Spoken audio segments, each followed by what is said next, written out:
कहानी की शुरुआत होती है एक बेहद खूबसूरत और धूप से चमकते हुए बीच से, जहां हमारी मुलाकात होती है लाइफगार्ड जोश और उसके जिगरी यार रोरी से।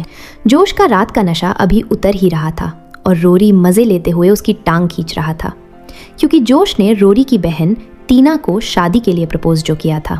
ये दोनों सिर्फ साथ काम करने वाले नहीं थे, बल्कि जल्द ही जीजा साले बनने वाले थे। सब कुछ सेट था। टीना और जोश तो शादी के बाद सिंगापुर शिफ्ट होने का पूरा प्लान भी बना चुके थे। किनारे पर ये दोनों अपना रोमांटिक पल बिता रहे थे, जबकि रोरी समंदर में एक मार्कर बॉय सेट करने के लिए तैरता हुआ आगे निकल गया। लेकिन तभी पलक झपकते ही खुशियों को नजर लग गई। वॉच टावर पर खड़े एक दूसरे लाइफगार्ड ने देखा कि एक विशाल ग्रेट व्हाइट शार्क ने एक बुजुर्ग तैराक पर हमला कर दिया है। वो चिल्लाया, लेकिन रोरी को समय रहते वार्निंग नहीं दे पाया।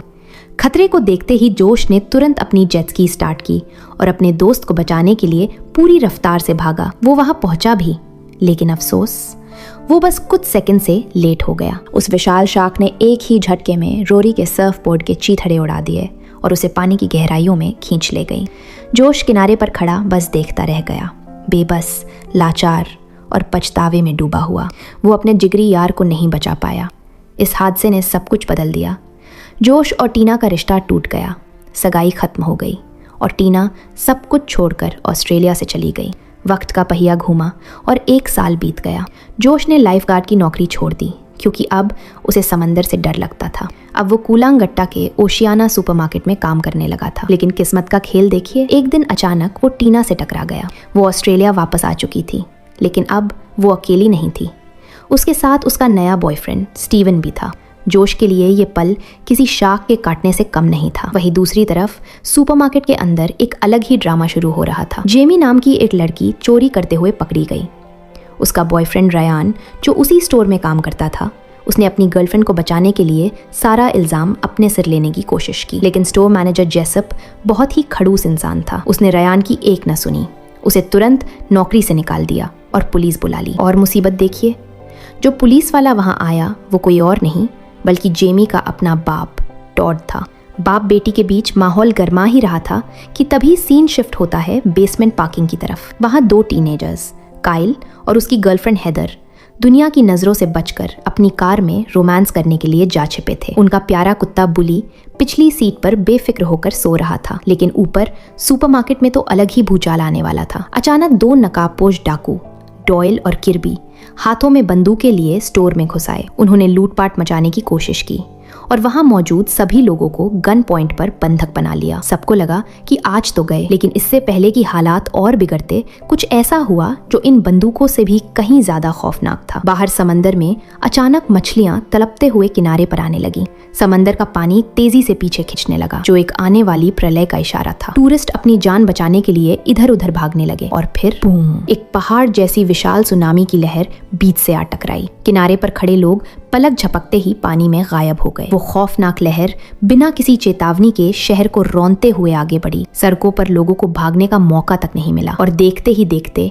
उस बेकाबू पानी ने उस अंडरग्राउंड सुपरमार्केट को पूरी तरह से डुबो दिया। जब वो भयानक शोर थमता है और पानी शांत होता है, तो नज़ारा ऐसा था कि किसी की भी रूह कांप जाए। पूरा सुपरमार्केट अब एक खंडहर बन चुका था। हर तरफ सिर्फ मलबे का ढेर और पानी में तैरती हुई लाशें थी। मंजर बेहद दर्दनाक था, लेकिन कुछ लोग खुशकिस्मत थे जो इस तबाही में भी बच गए। जोश सबसे पहले पानी से बाहर आया। धीरे धीरे बाकी सर्वाइवर्स भी अपनी जान बचाने के लिए ऊंची शेल्व्स पर चढ़ गए। बढ़ते हुए पानी को देखकर उन्हें एहसास हो गया कि पूरा कोस्ट लाइन डूब चुका है और रेस्क्यू टीम का जल्दी आना नामुमकिन है। अब उन्हें समझ आ गया था कि अगर जिंदा बचना है तो खुद ही कुछ करना होगा। सबसे पहले ये देखना जरूरी था कि बाहर निकलने का रास्ता खुला है या नहीं। टीना ने हिम्मत दिखाई और वो सबसे पहले पानी में उतरी। उसका बॉयफ्रेंड स्टीवन भी उसके पीछे हो लिया। वो दोनों तैरते हुए फ्रंट गेट की तरफ बढ़े। उसी वक्त सिक्योरिटी गार्ड कॉलिंस भी पानी में कूद गया और पीछे वाले दरवाजे की तरफ जाने लगा। लेकिन उनके जाते ही शेल्स पर बैठे बाकी लोगों को पानी में कुछ अजीब दिखाई दिया। एक गुड़िया पानी में अपने आप हिल रही थी। वो अचानक पानी के नीचे गायब हुई और फिर दूसरी तरफ ऊपर आ गई। जोश को तुरंत खतरे का एहसास हो गया। वो जोर से चिल्लाया, पानी से बाहर निकलो, अभी के अभी। उसकी आवाज सुनकर वो तीनों तैराक सही समय पर वापस आ गए। बुरी खबर ये थी कि दोनों एग्जिट पूरी तरह ब्लॉक थे, लेकिन जोश को बंद दरवाजों की चिंता नहीं थी। उसे डर था उस खौफनाक चीज का जो पानी के नीचे छिपकर उनका इंतजार कर रही थी। जोश को इतना घबराया हुआ देखकर टीना और स्टीवन ने अपनी जान बचाने के लिए हाथ पैर जल्दी चलाए और जोश की मदद से सही सलामत वापस शेल्स पर चढ़ गए। लेकिन सिक्योरिटी गार्ड कॉलिंस अभी भी पानी में खड़ा था। वो अपना मुंह खोलकर पूछने ही वाला था कि आखिर चल क्या रहा है। तभी अचानक एक बहुत ही ताकतवर चीज ने उसे पानी के नीचे खींच लिया। वो एक पल के लिए संघर्ष करते हुए ऊपर आया, लेकिन उसके आसपास का पानी खून से लाल हो चुका था। कॉलिंस दर्द से चीखा और मदद की भीख मांगने लगा। ये खौफनाक मंजर देखकर सबकी रूह कांप गई। पानी में कोई चीज थी जो उसका शिकार कर रही थी। कॉलिंस को शेल्स की तरफ घिसकता देख जेमी ने उसे बचाने के लिए हाथ बढ़ाया, लेकिन अगले ही पल कॉलिंस का शरीर एकदम शांत पड़ गया। जेमी को उसका वजन बहुत हल्का लगा। जब उसने देखा तो उसके होश उड़ गए। उस जानवर ने कॉलिंस के शरीर के 2 टुकड़े कर दिए थे। जेमी चीखते हुए पीछे हटी। सब दहशत में थे। आखिर वो कौन सा राक्षस था जो इतना बेरहम हो सकता है। इससे पहले कि वो इस सदमे से उबर पाते, उस जानवर ने शेल्स पर टक्कर मारना शुरू कर दिया। इस धक्के से नाओमी नाम की एक सर्वाइवर गलती से पानी में गिर गई। किस्मत से डॉयल ने फुर्ती दिखाई और उसे समय रहते ऊपर खींच लिया। और फिर वो खौफनाक राक्षस धीरे धीरे पानी के ऊपर आया। उसे देखकर सबकी सांसें थम गईं। वो एक विशाल ग्रेट व्हाइट शार्क थी, कम से कम 12 फुट लंबी। ये साफ था कि सुनामी की लहरें अपने साथ इस आदमखोर को सुपरमार्केट के अंदर ले आई थी। अब ये बात शीशे की तरह साफ थी। यहाँ से बचकर निकलना आसान नहीं होने वाला था। इसी बीच नीचे अंडरग्राउंड पार्किंग लॉट भी पूरी तरह पानी में डूब चुका था। काइल और हेदर अपनी कार के अंदर फंस गए थे। पानी कार की छत तक पहुंच चुका था, लेकिन गनीमत ये थी कि वो अभी कार के अंदर नहीं घुसा था। फिलहाल वो सुरक्षित थे, लेकिन वो जानते थे कि यहाँ ज्यादा देर टिकना नामुमकिन है। हेदर ने जल्दी से सनरूफ खोला। काइल ने अपना सर बाहर निकाल कर देखा तो उसे एक और सर्वाइवर रयान दिखाई दिया। उसे देखकर उनकी जान में जान आई, लेकिन जैसे ही उन्होंने उसे आवाज दी, हेदर की नजर पानी में घूमती एक विशाल परछाई पर पड़ी। काइल ने डरते हुए चेक किया तो देखा एक और मैसिव ग्रेट व्हाइट शार्क उनकी तरफ आ रही थी। वो डर के मारे जम गए, लेकिन उनका कुत्ता बुली लगातार भौंकने लगा। आवाज सुनकर शार्क ने कार को टक्कर मारनी शुरू कर दी। काइल और हेदर ने सर बाहर निकालकर रयान से मदद की गुहार लगाई। जैसे ही शार्क उनकी तरफ लपकी, रयान चिल्लाया कि कार के अंदर ही रहो। टक्कर इतनी तेज थी कि खिड़कियों से पानी रिसने लगा। अगर शार्क उन्हें नहीं खाती तो बढ़ता हुआ पानी उन्हें डुबा देता। उन्हें बचाने के लिए रयान ने एक बहुत ही रिस्की प्लान बनाया। अपनी घिन और डर को दबाते हुए उसने पास तैरती एक लाश का हाथ काटा और उसे पानी में हिलाने लगा। खून की गंध ने तुरंत शार्क का ध्यान खींच लिया। मौका देखते ही काइल और हेदर कार से निकले और पानी में कूद गए, सेफ जगह की तरफ तैरते हुए। लेकिन पानी की छपाक से शार्क वापस घूम गई और उनके पीछे लपकी। काइल की मदद से हेदर किसी तरह एक दूसरी कार पर चढ़ गई, लेकिन शार्क काइल के बहुत करीब आ चुकी थी। तब काइल ने अपनी जान बचाने के लिए वो किया जिसकी उम्मीद किसी को नहीं थी। उसने अपने वफादार कुत्ते बुली को उठाया और चारे के रूप में पानी में फेंक दिया। इस घटिया हरकत ने काइल की जान तो बचा ली, लेकिन हेदर का गुस्सा फूट पड़ा। वो काइल पर चिल्लाई कि कैसे उसने अपनी जान के लिए बेरहमी से अपने कुत्ते की बलि दे दी। काइल एकदम सन्न रह गया।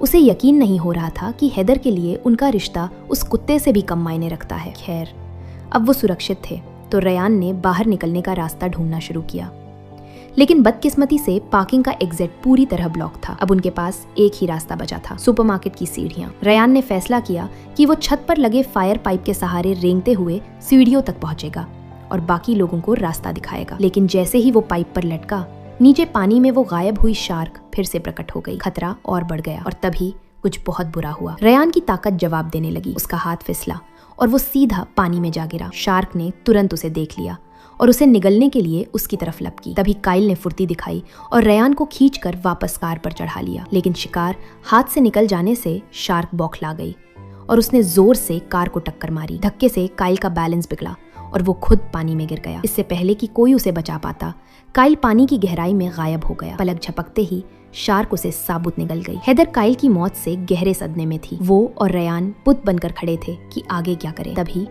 उन्हें एक जानी पहचानी भौंकने की आवाज सुनाई दी। उन्हें अपनी आंखों पर यकीन नहीं हुआ। बुली जिंदा था। हेदर ने उसे पुकारा और बुली ने बहादुरों की तरह पानी में छलांग लगा दी। रयान ने तुरंत उसे खींचकर बाहर निकाल लिया। हेदर ने खुशी से बुली को गले लगा लिया और आलम ये था कि कुत्ते के मिलने की खुशी में वो काइल की मौत का गम पल भर में भूल गई। वहीं वापस सुपरमार्केट में बाकी लोग भागने का प्लान बना ही रहे थे कि अचानक पूरा स्टोर जोर से हिलने लगा। ऊपर से एक हाई वोल्टेज बिजली का मोटा केबल टूटकर नीचे गिरा और पानी की सतह से बस कुछ इंच ऊपर झूलने लगा। अगर वो पानी को छू जाता तो करंट से सब भून जाते। ये मंजर देखकर सबके पसीने छूट गए। टॉड, जिसका पैर बुरी तरह जख्मी था, वो तुरंत मैनेजर जेसप से पूछता है, भाई मेन स्विच कहाँ है? उन्हें पावर बंद करनी ही थी, वरना बढ़ता हुआ पानी उनकी कब्र बनने वाला था। जेसप बताता है कि ब्रेकर पीछे वाले स्टोर रूम में है। हीरो बनने के लिए जोश आगे आता है और कहता है, मैं जाऊंगा, लेकिन टीना उसे रोक देती है क्योंकि जोश के हाथ से खून बह रहा था और खून की बू शार्क को दावत देने जैसी होती। तभी स्टीवन, टीना का नया बॉयफ्रेंड, एक कमाल का जुगाड़ लगाता है। वो वहां पड़ी लोहे की रैक और शॉपिंग कार्ट को तोड़ मोड़ कर अपने लिए एक शार्क प्रूफ सूट बनाता है। सर पर बास्केट, शरीर पर जाली और मुंह में सांस लेने वाला पाइप। दिखने में ये किसी जोकर से कम नहीं लग रहा था, पर आइडिया सॉलिड था। बिना डरे स्टीवन पानी में कूद जाता है। बाकी लोग ऊपर से उसका पाइप पकड़े खड़े थे। स्टीवन कुछ ही कदम आगे बढ़ा था कि शार्क को उसकी भनक लग गई और वो उसकी तरफ लपकी। सबकी सांसें अटक गईं। लेकिन चमत्कार देखो, शार्क ने उसे टक्कर मारी, काटने की कोशिश की, पर लोहे का स्वाद उसे पसंद नहीं आया। ऊपर से वो कोलिंस को खाकर फुल थी, इसलिए वो वहां से चली गई। जैसे ही शार्क गई, सबने राहत की सांस ली। स्टीवन तेजी से तैरता हुआ ब्रेकर रूम पहुंचा, लेकिन किस्मत का खेल देखो, स्विच बस कुछ इंच दूर था और उसका सांस लेने वाला पाइप छोटा पड़ गया। जीत आंखों के सामने थी। स्टीवन ने एक आखिरी गहरी सांस ली, पाइप को मुंह से निकाल फेंका और जान की बाजी लगाकर स्विच ऑफ कर दिया। पावर कट हो गई, सब बच गए, लेकिन स्टीवन अब मुसीबत में था। ऑक्सीजन खत्म हो चुकी थी और उस भारी भरकम लोहे के सूट का वजन उसे पानी की गहराइयों में नीचे खींच रहा था। बेचारा स्टीवन। उसने ऊपर आने की बहुत कोशिश की, लेकिन उस भारी सूट ने उसे नीचे ही दबाए रखा और अंत में दम घुटने से उसकी दर्दनाक मौत हो गई। जब जोश ने ऊपर से पाइप खींचा और वो हल्का लगा तो उसे तुरंत समझ आ गया कि स्टीवन अब नहीं रहा। टीना का दिल बुरी तरह टूट गया, लेकिन स्टीवन की कुर्बानी बेकार नहीं गई। उसने अपनी जान देकर बाकी सबको करंट से बचा लिया था। अब शार्क से निपटने के लिए डॉयल ने पानी से एक चाकू निकाला और वाइपर को काटकर एक हथियार बनाने लगा। नाओमी, जिसे उसने पहले बचाया था, अब उसे एक हीरो की तरह देखने लगी थी, लेकिन यहाँ से निकलना अभी भी सबसे बड़ी चुनौती थी। तभी जोश की नजर छत पर लगे एक एयर वेंट पर पड़ी। उसने जल्दी से एक रस्सी ढूंढी और डॉयल की मदद से उसे ऊपर फंसा दिया। मैनेजर जेसप ने अपनी आस्तीनें ऊपर चढ़ाई और बोला, सबसे पहले मैं जाऊंगा। जोश और डॉयल ने मिलकर उसे ऊपर खींचा, लेकिन जैसे ही जेसप ने वेंट का ढक्कन हटाया, उसकी चीख निकल गई। वेंट के अंदर हजारों केकड़े भरे पड़े थे। घबराहट में जेसप का हाथ फिसला और वो हवा में लटक गया। वो दोबारा चढ़ने की कोशिश कर ही रहा था कि पानी से शार्क ने एक ऊंची छलांग लगाई और जेसप के शरीर का निचला हिस्सा चबा गई। जेसप का आधा शरीर पानी में गिरा और अफरा तफरी मच गई। इसी हड़बड़ी में कोई और भी पानी में गिर गया। शार्क को बिजी रखने के लिए डॉयल ने जेसप के बचे हुए शरीर को पानी में धक्का दे दिया और मौका पाकर डूबते हुए किर्बी को बचा लिया। एक और साथी को खोने के बाद डॉयल को समझ आ गया कि हाथ पर हाथ रख कर बैठे रहे तो शार्क एक एक करके सबको खा जाएगी। तभी उसकी नज़र पास में पड़े कुछ कच्चे मांस और एक बड़े से लोहे के हुक पर पड़ी। उसके दिमाग में एक आइडिया आया, क्यों ना इस मांस को हुक पर टांग कर शार्क के लिए चारा बनाया जाए। अगर शार्क चारे में फंस गई तो उन्हें भागने का मौका मिल जाएगा। लेकिन पेंच ये था कि वो हुक और मांस लाने के लिए किसी को तैरकर वहां जाना पड़ेगा। जोश ने बिना एक सेकंड गवाए कहा, मैं जाऊंगा, लेकिन टॉड ने उसे रोक दिया। हालांकि टॉड का पैर बुरी तरह जख्मी था, लेकिन वो एक पुलिस वाला और एक पिता था। वो अपनी आखिरी सांस तक अपनी बेटी जेमी को बचाने की कोशिश करना चाहता था। उसने जोश से वादा लिया कि वो जेमी की हिफाजत करेगा। लेकिन इससे पहले कि टॉड अपनी जगह से हिल पाता, जेमी ने अचानक पानी में छलांग लगा दी। वो जानती थी कि उसका घायल पिता अगर पानी में गया तो वो वापस नहीं आएगा। पानी में छपाक की आवाज ने शार्क को चौकन्ना कर दिया। वो भूखी बला सीधा जेमी की तरफ लपकी। बाकी लोगों ने तुरंत शोर मचाना शुरू किया ताकि शार्क का ध्यान भटक सके। किस्मत अच्छी थी कि जेमी ने फुर्ती दिखाई और एक काउंटर के ऊपर से कूद गई और बाल बाल बच गई। लेकिन शार्क हार मानने वाली नहीं थी। उसने अपना खूनी जबड़ा खोला और दोबारा हमला किया। जेमी के हाथ में एक हथौड़ा लग गया और उसने पूरी ताकत से शार्क के सर पर दे मारा। शार्क दर्द और गुस्से में वहां से पीछे हट गई। मौका देखते ही जेमी ने वो सूअर का मांस और हुक उठा लिया। डॉयल ने रस्सी फेंकी। जेमी उसे पकड़ने ही वाली थी कि शार्क तीसरी बार हमला करने आ गई, लेकिन इस बार भी वो चूक गई और डॉयल ने जेमी को सही सलामत ऊपर खींच लिया। अब बिना वक्त गवाए उन्होंने अपना जाल बिछाना शुरू किया। डॉयल ने हुक को रस्सी से बांधा और जोश ने रस्सी का दूसरा सिरा शेल्फ से कस दिया। फिर उन्होंने वो मांस का टुकड़ा पानी में लटका दिया और सन्नाटे में शार्क के आने का इंतजार करने लगे। प्लान एकदम सॉलिड लग रहा था, लेकिन किस्मत को कुछ और ही मंजूर था। शायद उस शार्क ने आज इतने ताज़ा इंसान खा लिए थे कि उसे वो मांस पसंद नहीं आया। उसने एक नज़र चारे को देखा और वहां से चली गई। सबके चेहरे उतर गए। तभी वो डाकू किर्बी पूरी तरह अपना आपा खो बैठा। उसे समझ आ गया था कि इस जानवर को अब सिर्फ जिंदा शिकार चाहिए। उसने अपनी बंदूक निकाली, बेचारी नाओमी को पकड़ा और वो बड़ा सा हुक उसके कपड़ों में फंसा दिया। वो उसे जिंदा चारा बनाना चाहता था। सब उसकी इस हैवानियत पर भड़क गए, लेकिन किर्बी ने किसी की नहीं सुनी और नाओमी को पानी में धक्का दे दिया।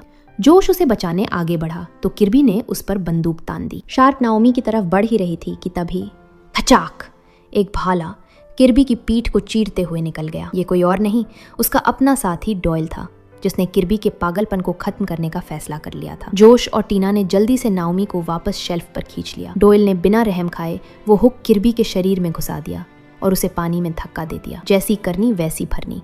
शार्क ने आव देखा न ताव, किर्बी को निगल लिया, लेकिन वो हुक उसके मुंह में फंस गया। शार्क आखिरकार जाल में फंस चुकी थी। रास्ता साफ देखकर सब लोग पानी में कूद गए भागने के लिए, लेकिन तभी जेमी को एक अजीब सी ठक ठक की आवाज सुनाई दी। ये आवाज ऊपर फायर पाइप से आ रही थी। पता चला कि रयान अभी भी जिंदा है और पार्किंग गैराज से पाइप ठोककर सिग्नल दे रहा है। सबको एहसास हुआ कि वो अकेले सर्वाइवर्स नहीं हैं।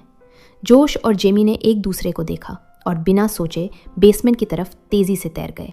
पानी को और नीचे आने से रोकने के लिए उन्होंने सीढ़ियों का दरवाजा अपने पीछे बंद कर दिया और नीचे की तरफ तैरने लगे। जैसे ही उन्होंने बेसमेंट का दरवाजा खोला, सीढ़ियों में भरा पानी एक लहर की तरह अंदर घुस गया। वहां उन्होंने देखा कि कार की छत पर कोई खड़ा है। वो रयान और हैदर थे, जिनकी हालत खराब थी। उन्होंने चिल्लाकर चेतावनी दी, पानी में शार्क है। शार्क को नया शिकार दिख गया था, लेकिन ऐन मौके पर जोश और जेमी एक दूसरी कार की छत पर चढ़ गए और बाल बाल बचे। जेमी ने सामने वाली कार को गौर से देखा और पहचान लिया। वो उसके पिता टॉड की कार थी और सबसे बड़ी बात, उसके अंदर एक शॉटगन रखी थी। ये सुनते ही जोश ने आव देखा न ताव।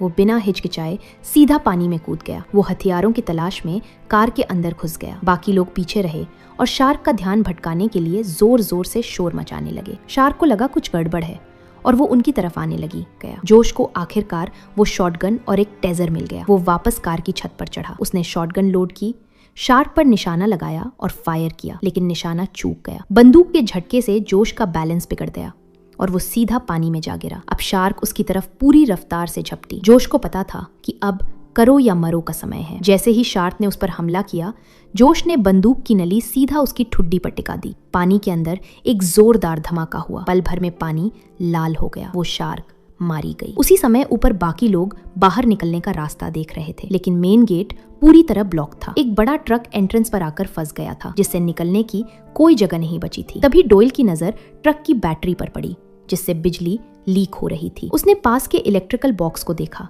और उसके दिमाग की बत्ती जल गई। प्लान ये था, बैटरी को केबल से जोड़कर एक हाई वोल्टेज स्पार्क पैदा करना और धमाका करके रास्ता खोलना। डॉयल अभी सेटअप कर ही रहा था कि जोश और बाकी लोग बेसमेंट से वापस आ गए। डॉयल ने जल्दी से सबको प्लान समझाया और पानी से बाहर निकलने को कहा। वो तार जोड़ने ही वाला था कि तभी जमीन फिर से हिलने लगी। भूकंप के झटके। गनीमत थी कि किसी को चोट नहीं आई, लेकिन झटके रुकते ही एक नई मुसीबत सामने आ गई। वो हुक में फंसी हुई विशाल ग्रेट व्हाइट शार्क आजाद हो चुकी थी। जोश ने उसे देख लिया और चिल्लाया, सब पानी से बाहर निकलो। इससे पहले कि शार्क हमला करती, डॉयल केबल के सहारे सुरक्षित ऊपर चढ़ गया, लेकिन शार्क घूमी और सीधा जोश की तरफ लपकी। जोश ने फिर से शॉटगन चलाने की कोशिश की, लेकिन भाई की किस्मत खराब। ऐन मौके पर बंदूक जाम हो गई। वक्त बिल्कुल नहीं था। जोश भागा, उछला और छत पर लगे एक स्टील के पाइप को पकड़कर लटक गया। वो अपने पैरों से पाइप पर लटका, टेजर निकाला और शिकार का इंतजार करने लगा। जैसे ही शार्क उसे खाने के लिए पानी से बाहर हवा में उछली, जोश ने ट्रिगर दबा दिया। टेजर सीधा शार्क की नाक पर लगा। शार्क पागलों की तरह तड़पी और फिर हमेशा के लिए शांत हो गई। ठीक उसी पल डॉयल ने मेन स्विच ऑन कर दिया। बूम! एक भयानक धमाका हुआ। मलबे के चिथड़े उड़ गए और बाहर निकलने का रास्ता खुल गया। सब लोग एग्जिट की तरफ भागे। सुनामी और मौत से लड़ने के बाद जब वो बाहर निकले तो दुनिया बदल चुकी थी। हर तरफ तबाही थी, लेकिन वो जिंदा थे। रेस्क्यू टीम्स आ चुकी थी। आसमान में हेलीकॉप्टर मंडरा रहे थे और भी सर्वाइवर्स को ढूंढ रहे थे।